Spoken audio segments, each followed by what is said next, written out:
The best thing about being a coach is the relationships. The relationships between the players and between the other coaches. That's the best thing. The most challenging thing is probably keeping it all in perspective. The wins are not nearly as high. You can't let them be as high as the losses are low, and then everybody talks about it, whatever. And it's hard to keep it all in perspective. You come from a family that your dad comes home at 5 and he pays the bills and he takes care of the trash and everything, to you do it all. And that was hard at first. I remember one lady was like, "Oh, I wish all my husband had to do was go coach a game on Saturday."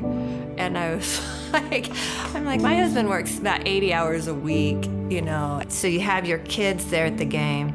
And at halftime, Allie came up and she's just bawling. And she said, there's some parents down there that are just ripping Dad. And so to have your kids here,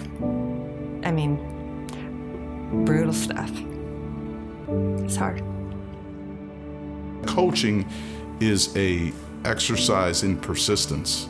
We've been fired 5 times, and that's what it is. It's being persistent. It's getting knocked down and getting back up. The first time that we ever got fired, we had never been through that. We didn't know what was coming, and I was going to get out of coaching. Went to talk about another job, another profession. But when I got back, there was a couple of my players sitting there in the living room, and we started talking, and they said, "Coach, you can't get out of coaching." Those guys left, and when she sat down, she said, "We got to be in coaching." We had gotten married, and I was the coach, and she was marrying the coach, and everybody tried to warn her what it was like. And then it really became, this is what we need to do. And now Kathy was saying, we coach.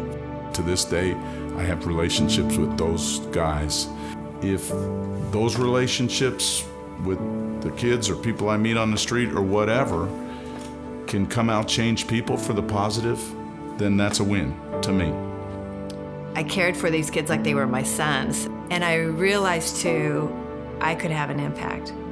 It's not just Mark that has an impact. For us, ultimately, we want to be in God's will.